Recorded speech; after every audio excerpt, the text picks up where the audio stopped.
तो हमें इनसे लड़ना चाहिए कि नहीं लड़ना चाहिए? अच्छा, जब तक नहीं लड़ेंगे तब तक हम जीत सकते हैं क्या?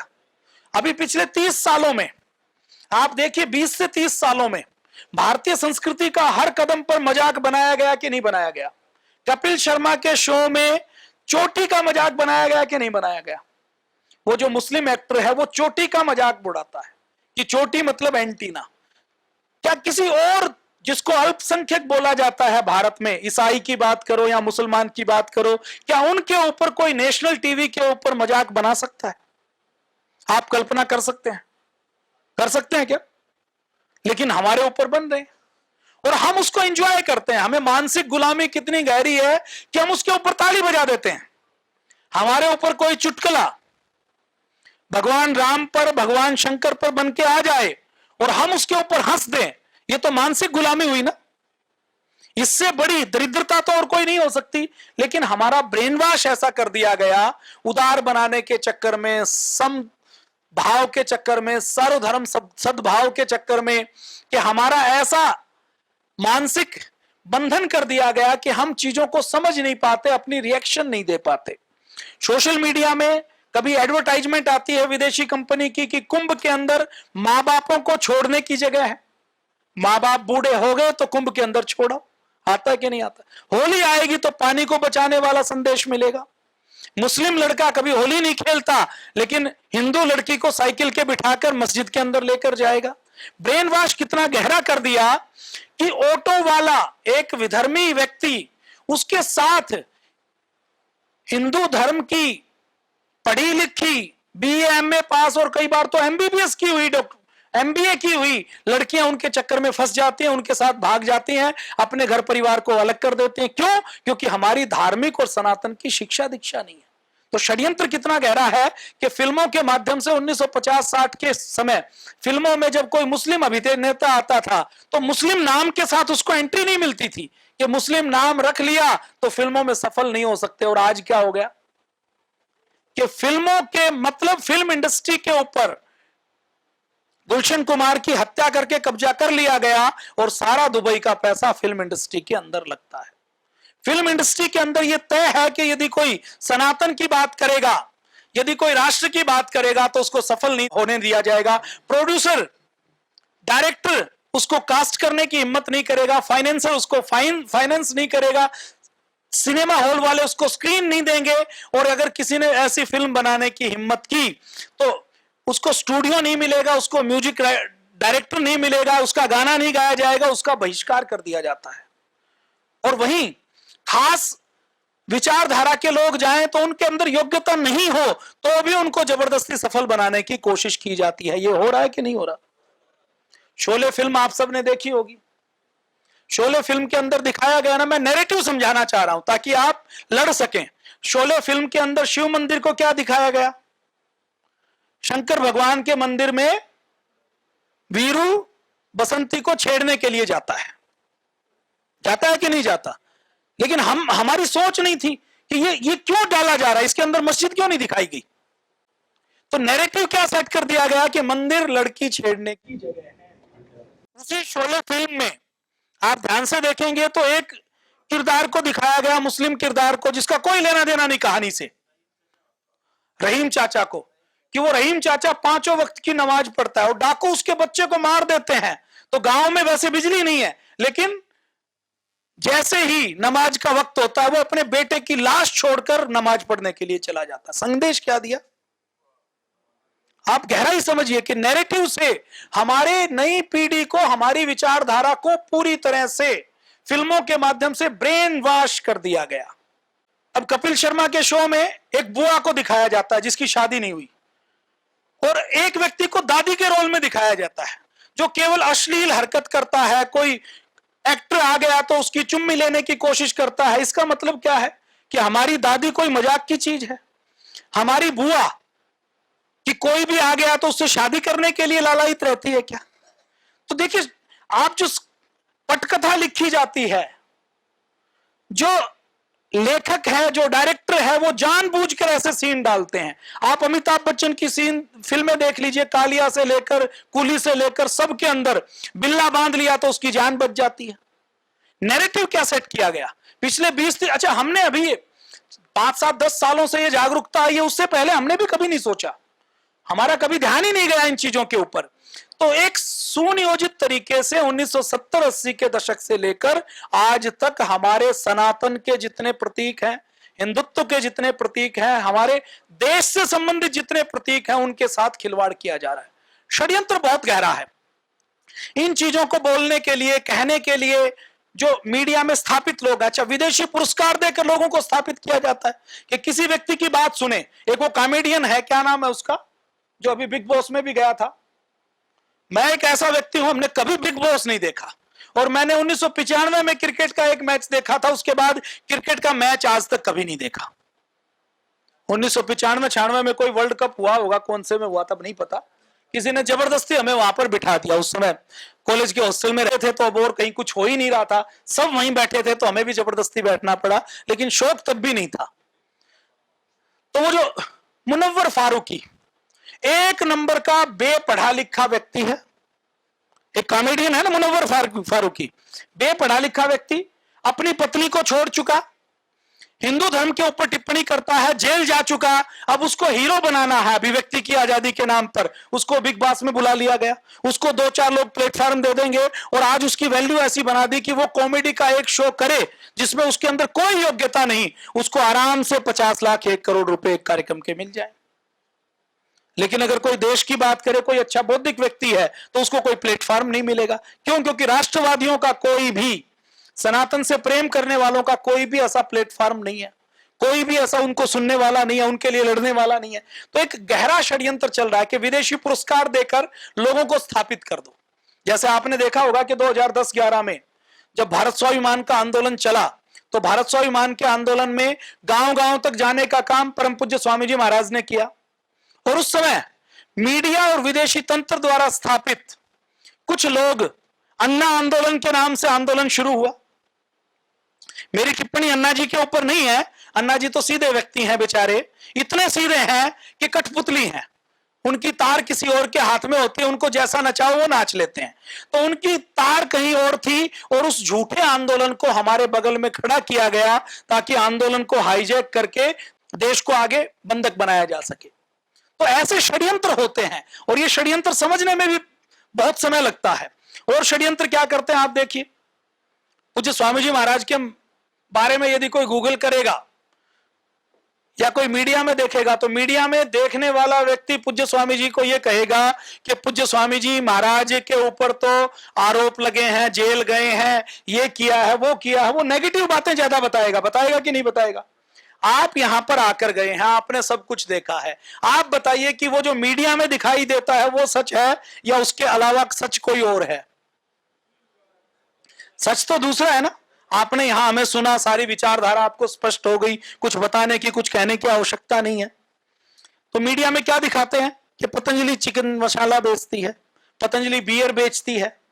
अब देखिए, हमारे बारे में उस समय मीडिया में कैसे लिखा जाता था, स्टेडियम में बाबा रामदेव की रामलीला, मतलब आंदोलन का मजाक उड़ा दिया गया। और वो जो विदेशी लोग थे, फंडिंग के ऊपर जो आंदोलन कर रहे थे, जिनका आंदोलन फुस भी हो गया, उसके बाद पार्टियां भी बन गई, और उसके बाद वो लोग जो कहते थे हम कभी सत्ता नहीं लेंगे, उन्होंने सत्ता भी ले ली।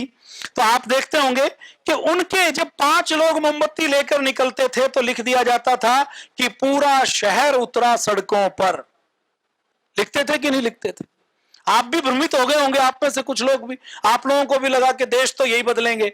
देश तो विजन से बदला जाता है, देश ऐसे नहीं बदला जाता। तो आप लोगों को भी लगता होगा कि ये अन्ना जी बदल देंगे, अन्ना जी कुछ कर देंगे। अन्ना जी और उनकी टीम से देश को क्या मिला आप बताइए? आलोचना नहीं है, हमें उस दिन भी ये पता था कि इससे कुछ मिलने वाला नहीं है। तो दूरदृष्टि बहुत जरूरी होती है, और वो कई बार साधारण व्यक्ति सोच नहीं पाता कि इसके पीछे क्या चल रहा है। कई बार कुछ चीजें सामने दिखाई देंगी, आपको दिखाई देगा ये तो बहुत अच्छा हो रहा है, ये तो गोरक्षा की बात हो रही है, ये तो सनातन की बात हो रही है, लेकिन कई बार उसके पीछे का सच कुछ और होता है। तो एक दूरदर्शी कार्यकर्ता को वो भी पहचानना पड़ता है। तो मीडिया के माध्यम से कई बार आ जाएगा कि पूज्य स्वामी जी घुटनों के ऑपरेशन के लिए, सर्जरी के लिए गए, किसी ने कह दिया कि स्वामी जी ने अपने बाईपास सर्जरी करवाई, फिर अखबार में आ गया कि पतंजलि का घी अपने परीक्षण में फेल हो गया। आई कि नहीं आई? अब मैं आपके सामने एक दावा करता हूं, आप पतंजलि का कोई सीलबंद पैकेट ले लीजिए पतंजलि के किसी ऑथराइज स्टोर से, और उस सीलबंद पैकेट को किसी दुनिया की लैब में ले जाइए आप, और उसमें आप साबित कर दीजिए कि ये पतंजलि का जो घी है ये नकली है। घी नकली दो ही तरीके से हो सकता है, या तो उसके अंदर कोई केमिकल हो, घी क्योंकि एनिमल फैट है, या उसके अंदर कोई वेजिटेबल फैट हो तो ही घी बनेगा। घी में मिलावट किसकी होगी? तेल की होगी, डालडा घी की होगी, रिफाइंड की होगी, या कोई केमिकल मिला के उसको घी जैसा बनाया जाएगा। आप उसके अंदर कोई मिलावट सिद्ध नहीं कर सकते, ये हमारा दावा है। अब आपको कोई व्यक्ति कह सकता है कि जी घी अच्छा पतंजलि कहां से बनाती है, पतंजलि के पास इतनी गाय भैंस कहां से आई, इतना घी कहां से मिलता है? हम दुकान पे जाके कहें कि 100 किलो घी चाहिए तो 100 मिल जाएगा, 1000 किलो कहें तो 1000 किलो मिल जाएगा। ठीक है या गलत है? अच्छा, आप और जो मैं गांव में रहते हैं तो हमें भी ऐसा ही लगेगा कि हमारी भैंस तो 10 किलो दूध देती है, हमारे घर में तो 5 किलो घी भी नहीं बन पाता, तो ये इतना घी कहां से मिलता है? चलो 1 मिनट में बता दूं, ये आज का विषय तो नहीं है, लेकिन क्योंकि आपसे लोग सवाल करते होंगे, तो देखिए अपने देश के अंदर अभी भी 20 करोड़ गायें हैं। इलाज के लिए तो बिठा रखा आप लोगों को, आप करते तो नहीं। आपको जागना है, आपको बताना है। समस्या यह है कि सुप्रीम कोर्ट ने माफी मांगने के लिए कहा तो कितनी जगह धरने प्रदर्शन हुए, कितनी जगह आपने एमपी के पास जाके कहा कि सुप्रीम कोर्ट को या प्रधानमंत्री को चिट्ठी लिखो, आयुर्वेद के ऊपर टिप्पणी गलत है। कितनी जगह पद्मश्री लौटाए गए, कितनी जगह सोशल मीडिया पर पोस्ट लिखी गई। तो सारा जन दबाव है, आप समझेंगे तो आपका देश बचेगा, नहीं तो नई पीढ़ी नहीं बचने वाली। अभी घी कहां से आता है उसकी बात कर रहे थे। देखिए अभी भी देश में 20 करोड़ गायें हैं। अब गाय देसी और जर्सी दोनों मिक्स है। अब जर्सी गाय देसी कैसे बनेगी वो मैंने आपको बताया था ना। जर्सी गाय की कोख में यदि हमने देसी गाय का भ्रूण डाल दिया, बच्चा डाल दिया, तो देसी गाय बन जाएगी कि नहीं बन जाएगी? ऐसे ही गाय अपनी जर्सी बनी है ना। देसी गाय की कोख में विदेशी सांड का सीमन डाला, अपनी देसी गाय जर्सी बन गई, बनी कि नहीं बनी? ऐसे ही जर्सी गाय को देसी बनाना है तो तरीका क्या है? यही तरीका है ना, और तो कोई तरीका नहीं। ये तो नहीं कि जर्सी को मार दोगे। तो अभी भी 20 करोड़ गायें हैं, उसमें देसी गायें भी हैं और उसमें मिक्स गायें भी हैं। और इन 20 करोड़ गायों में लगभग 50, 60, 70% दूध देने वाली होती हैं, कुछ बिना दूध देने वाली होती हैं। साल में कुछ समय दूध देती हैं, कुछ बूढ़ी हो चुकी वो दूध नहीं देती, कुछ दोबारा गर्भ धारण करके देती हैं। अभी जैसे कर्नाटक के अंदर जो गायें हैं, किसान ने गाय रखी हुई है, मैंने अपने घर में 4 गायें रखी हुई है, मैं गाय का दूध पीता हूं या डेयरी को बेचता हूं। मैंने उन 4 गायों का कार्ड बनवा लिया। सरकार ने स्कीम बनाई हुई है कि कर्नाटक में जिस घर में गाय होगा वो जो दूध पैदा करेगा, मैंने 20 लीटर दूध पैदा किया तो मेरा दूध तो 35 रुपए लीटर डेयरी वाला खरीदेगा, 5 रुपए मुझे सरकार की ओर से मिलेंगे। तो ऐसे कई प्रदेशों में स्कीम बनी हुई है और वहां से जो दूध कलेक्ट होता है वो डेयरियों में आता है। और डेयरीज के अंदर दूध आने के बाद आप जो पैकेट वाला दूध पीते हैं, आप में से कौन कौन पैकेट वाला दूध लेता है? हरियाणा, उत्तर प्रदेश में भी काफी लोग हैं। दिल्ली, पंजाब, दिल्ली में, मुंबई में, बड़े शहरों में सबको पैकेट वाला दूध लेना पड़ता है। दूधिया नहीं आता, पशु शहरों में रखने की अनुमति नहीं है, हुड्डा में भी पशु नहीं रख सकते। तो वो जो पैकेट वाला दूध आपने देखा होगा, 3 प्रकार का दूध आता है। एक तो फुल क्रीम, एक टोन्ड आधी क्रीम निकाला हुआ, एक डबल टोन्ड और थोड़ी ज्यादा क्रीम निकाला हुआ, और एक आता है स्किम्ड मिल्क, बिल्कुल जिसके अंदर क्रीम नहीं है। तो ये जो टोन्ड, डबल टोन्ड और स्किम्ड मिल्क बनाते हैं, तो डेयरी के अंदर जब चिलिंग प्लांट के अंदर जो दूध है, दूध के अंदर से क्रीम निकाल लेते हैं। जैसे गाय के दूध में मान लीजिए 4%, 3.5% फैट है, तो उसमें से वो 2% निकाल लेंगे तो टोन्ड हो गया, 3% निकाल लेंगे डबल टोन्ड हो गया, और 3.5 की 3.5 पूरी फैट निकाल लेंगे तो वो स्किम्ड मिल्क हो गया। अब घर के अंदर हम दूध से घी बनाते हैं तो क्या करते हैं? दूध को जमा देते हैं। हमने 15 किलो 25 किलो दूध जमाया, उसमें दही बनाया और दही बनाकर हमने 1 किलो दूध बना लिया। बाकी जो बचा उस लस्सी को या तो हम पिएंगे या फेंक देंगे। पतंजलि में ऐसा नहीं होता। जो डेयरी है, वो डेयरी जो क्रीम निकालती है गाय के दूध की, वो क्रीम अलग से रेट के ऊपर बेची जाती है। और उस क्रीम को लेकर उस क्रीम को प्रोसेस करके घी बनाया जाता है। इस तरीके से आप ये जो घी बनाते हैं, जैसे घर में आप घी बनाए तो 1500 रुपए किलो पड़ेगा आपको, 1000-1200 रुपए, इससे कम तो नहीं बनेगा। लेकिन इस केस में, पतंजलि के केस में, हम जब डेयरी से क्रीम लेते हैं तो दूध के अंदर से आपने थोड़ी क्रीम निकाली तो भी जो दूध बचा हुआ है वो पैक होके बिकेगा या नहीं बिकेगा। और डेयरी के अंदर जब दूध से दही बनाते हैं या घी बनाते हैं तो जो लस्सी बची है उस लस्सी को अलग से पैक किया जाता है। तो सारे प्रोडक्ट बिकते हैं तो इससे उसकी कॉस्टिंग कम आती है। और इसी प्रकार से हम सीलबंद कंटेनर से जो हजारों लाखों किसानों से दूध कलेक्शन करके उसकी क्रीम निकालकर उस क्रीम से गाय का देसी घी बनाया जाता है। इसलिए मैं दावा कर सकता हूं कि आप किसी भी लैब में टेस्ट करवाएं वो 100% शुद्ध मिलेगा। अब स्पष्ट हुआ कि नहीं हुआ? थोड़ा संक्षेप में बताया है मैंने। तो ये झूठी एक खुला सैंपल लैब में दिया गया और इस रिपोर्ट को एडिट करके सोशल मीडिया पर प्रचारित प्रसारित कर दिया गया। फिर हमने इसका खंडन किया, इसके ऊपर केस किया, लैब के ऊपर जुर्माना किया, लैब ने माफी मांगी लिखित में, तब जाकर यह स्पष्ट हुआ। अब ये देखिए, मुसलमानों को महिमा मंडित करने के लिए कैसे लिखा जा रहा है, किंग खान, बादशाह। अरे बादशाह अकबर था, वो मर गया, चला गया, अब हिंदुस्तान का कोई नया बादशाह बनाया इन्होंने फिल्म वालों ने। बादशाह क्या होता है, किंग क्या होता है?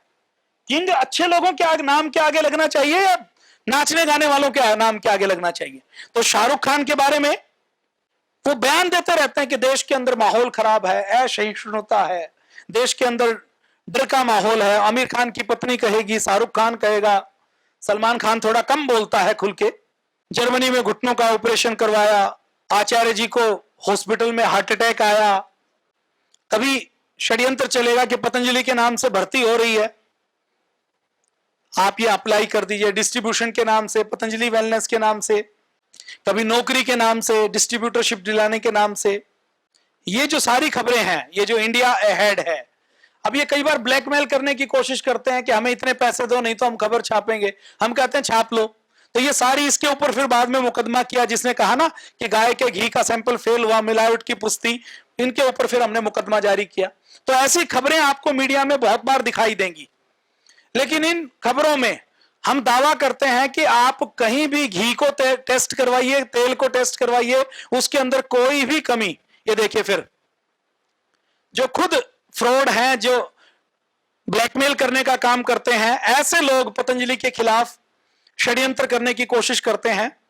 तो इन सब का उत्तर देने के लिए आपको सक्रिय होना है।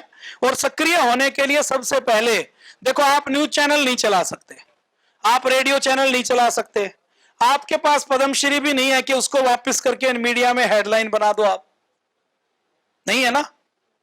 तो आप क्या कर सकते हैं, आप अपना फेसबुक, अपना ट्विटर, अपना व्हाट्सएप का प्रयोग करके योग आयुर्वेद का प्रचार करें। योग आयुर्वेद के साथ साथ ऐसा कोई षड्यंत्र जो देश के खिलाफ हो, उसका उत्तर देना है। अभी षड्यंत्र क्या होता है, मेजर जनरल जीडी बख्शी का नाम आपने सुना होगा, लंबी लंबी मूंछों वाले। उन्होंने कारगिल के युद्ध में भाग लिया। डिमोरलाइज करने के लिए षड्यंत्र क्या किया जाता है कि वो विस्तारा की एयरलाइंस में दिल्ली से मुंबई गए और एयरलाइंस के जो पायलट ने, एयर होस्टेस ने उनके साथ फोटो खिंचवाकर वो फोटो अपने ट्विटर पर, फेसबुक पर डाली। ये सामान्य फ्लाइट कर लेती हैं, जब कोई उनका सेलिब्रिटी आता है ना तो वो फोटो खींचती हैं और अपने हैंडल पे डाल देते हैं कि इस व्यक्ति ने हमारे यहां से ट्रेवल किया। अब जैसे ही उन्होंने फोटो डाली तो जो वामपंथी लोग हैं, जो भारत में रह के पाकिस्तान से प्रेम करते हैं, ऐसे लोगों ने विस्तारा एयरलाइंस को लिखना और कहना शुरू कर दिया कि मेजर जनरल जीडी बख्शी तो विवादित व्यक्ति हैं। वो कोई विवादित नहीं है, वीर चक्र विजेता हैं, सैनिक रहे हैं, कोई उनके ऊपर आरोप नहीं लगा, कोई उनका मुकदमा दर्ज नहीं है। और विस्तारा एयरलाइंस को कॉल करना और बोलना शुरू कर दिया। विस्तारा एयरलाइंस ने वो फोटो डिलीट कर दी। मेजर जनरल जीडी बख्शी जी को पता लगा, उनको बहुत दुख हुआ। अब ये भारत जैसे देश में जो देश के लिए लड़े और उसकी फोटो लगाना अगर गलत बात है तो उसका मोरल बढ़ेगा या कम होगा? और हमारे सैनिकों का भी मोरल कम होगा या बढ़ेगा? कोई व्यक्ति देश के लिए लड़ेगा। तो मेजर जनरल जीडी बख्शी का जब यह किस्सा हमें पता लगा तो तो हमने सोचा कि हम इस लड़ाई को लड़ते हैं। हमने विस्तारा एयरलाइंस के नाम, कॉन्टैक्ट नंबर सब लोगों को दिए, अपने कार्यकर्ताओं को, और सबको कहा कि सब इन नंबर पर फोन करें और इस ट्विटर के ऊपर टैग करते हुए ट्वीट करें कि मेजर जनरल जीडी बख्शी जी से माफी नहीं मांगी तो हम आपका बायकॉट करेंगे। हमने ट्रेंड चलाया, पतंजलि योगपीठ की सोशल मीडिया टीम ने, और विस्तारा एयरलाइंस के सीईओ ने शाम को गुड़गांव में मेजर जनरल जीडी बख्शी जी के घर जाए, लिखित में माफी मांगी, उसकी फोटो और माफीनामा ट्विटर के ऊपर पोस्ट किया। अब ये बात कुछ भी नहीं है, आप अगर नहीं समझे तो ये कुछ भी नहीं है भाई। मेजर जनरल जीडी बख्शी जी का मामला, हमें क्या, और उनकी फोटो डिलीट कर दी तो कर दी, लेकिन अगर समझे तो इसके अंदर बहुत कुछ छुपा हुआ है भाई। अगर वो डिमोरलाइज करने वाले तत्व मेजर जनरल जीडी बख्शी जी का विरोध कर रहे हैं तो कल वो और किसी राष्ट्रवादी का करेंगे, और उसके बाद देश में चलेगी किसकी? आतंकवादियों की चलेगी। राष्ट्रवादी तो कमजोर पड़ जाएंगे। जैसे अपने सैनिक, अभी आपने देखा होगा कि मोदी सरकार से पहले सैनिकों के ऊपर पत्थर चलाए जाते थे। सैनिक के हाथ में गन है, लेकिन वो गन से उसका उत्तर नहीं दे सकता।